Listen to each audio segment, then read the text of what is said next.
What's up, guys? More Medic 1, and today's video is going to be on this.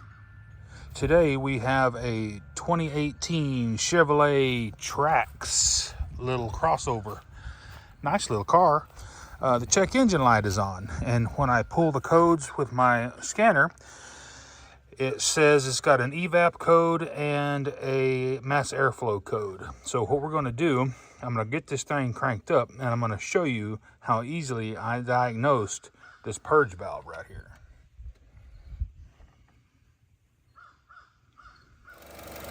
So when I popped the hood on the car, I could hear this purge valve. It was just rattling, just brrrr. So I walked over here to the gas tank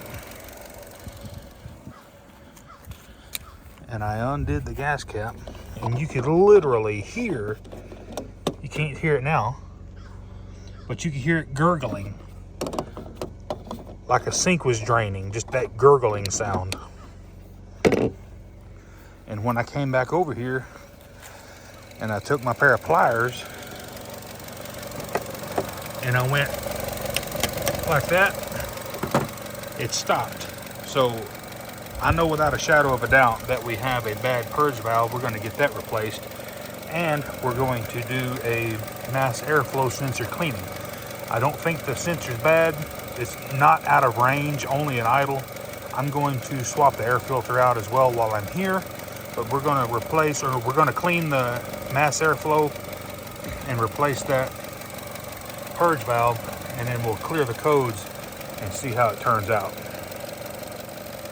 While I was sitting here fixing to turn the video off, that valve started clicking again.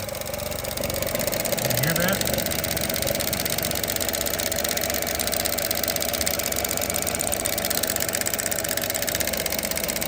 When a purge valve starts clicking like that back and forth, it's may not be failed completely, but it's failing. I hope you can hear that over the engine noise.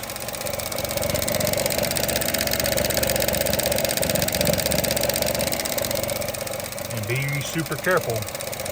I was ginger with it, and I still ended up breaking the little plastic clip, but I'll show you the trick how to fix those with a zip tie.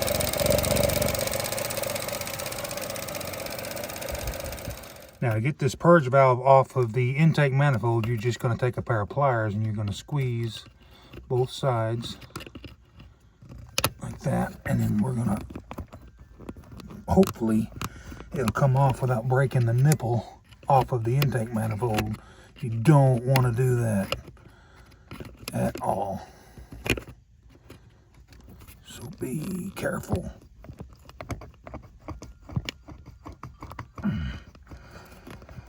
Hold on just a minute, let me get a better grip on it. I had to be a little ornery with it. I ended up breaking this clip. Go ahead and just, if you can, just go ahead and break it on off, because the new valve will come with one. Do that, and now we should be able to, there we go. Yeah, you don't want to damage this nipple if you can help it. But that clip was just being an absolute PIA.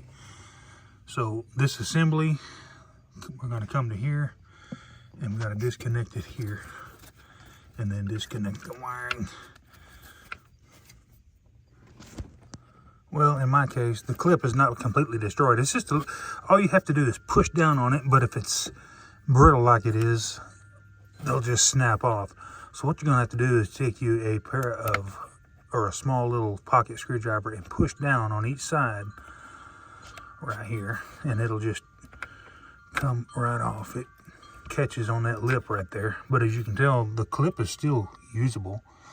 It's just that the next mechanic is going to have a heck of a time trying to get that off. Now let's work on getting the electrical connection off. It's got a little safety tab right there.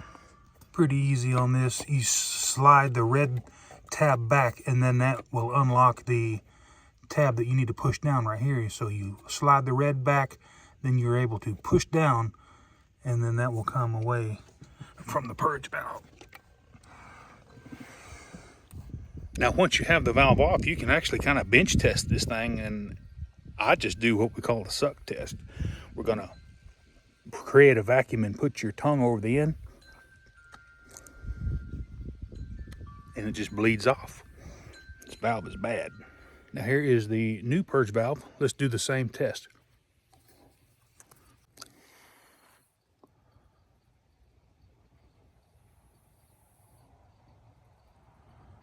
Should hold indefinitely, and that's what it's doing. So obviously the new one is good. All right, let's slide the new one on.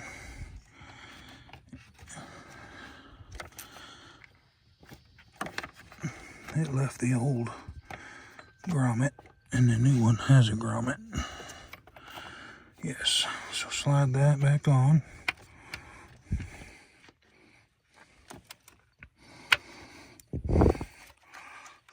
Just like that, and then we can plop this down back into the intake manifold and let it click in.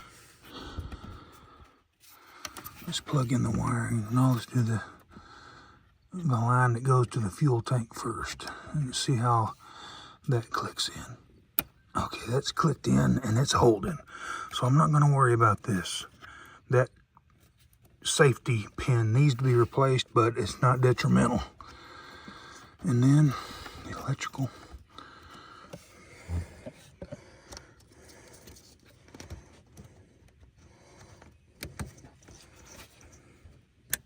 Click and click, and that should be installed. Let's go ahead and get this thing cranked back up and see how it acts. Our evap is in range now. Before it was almost 800. Now it's fluctuating between 3 and 4, where it should be.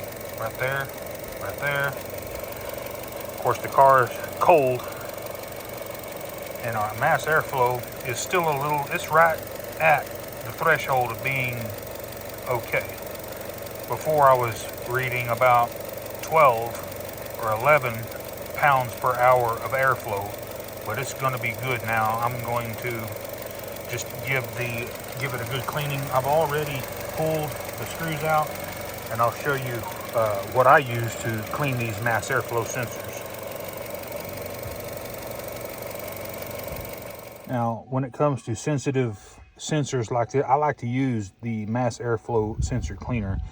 If you use carburetor cleaner, it could be just a little bit too strong for these plastic parts that are in here. So I'm just gonna get this thing opened up. Pull this out. And basically, I'm just going to clean, especially the element right there. May have a piece of dust on it. And just make sure it's all working. I'm gonna give it a good blasting, and then we'll put it back together. Just give it a good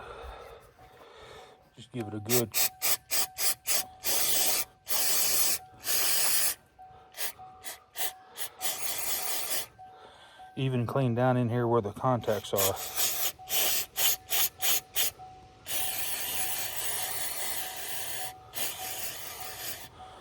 These sensors, whoops, got a little on you. These sensors are expensive for this car. It's about 150 bucks for an AC Delco. So it's always good to try to give it a cleaning before you just go and replace parts. I'm curious to see what this air filter looks like. Let's go ahead and pop this off. Since we got the air flow sensor already out, this will be pretty easy.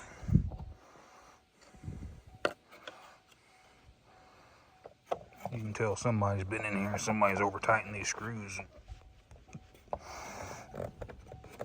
Collapse that housing, look at there. There it goes. Way too tight, folks. That's why I don't like these oil change places. They just don't know. Once you get the screws loose, you can just pull it up and then cam it away from the 3 holders down there. And you can't tell if an air filter needs to be replaced by looking at the top. You're gonna have to pull it out.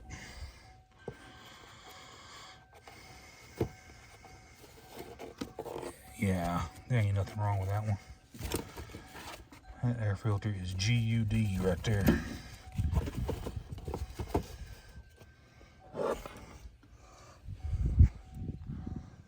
All right, we got that blown out. Get that clicked back in. Safety. Let's get her cranked back up and see what our values look like now. Wow, look at those values after I cleaned the filter, or the mass airflow. We're way where we need to be. Just a touch low, but that won't trigger a check engine light. Could the sensor still be needing replaced? Maybe, but we're gonna clear the codes and do a drive test and see if the light will stay on. Alrighty guys, we got that check engine light out and it's staying out.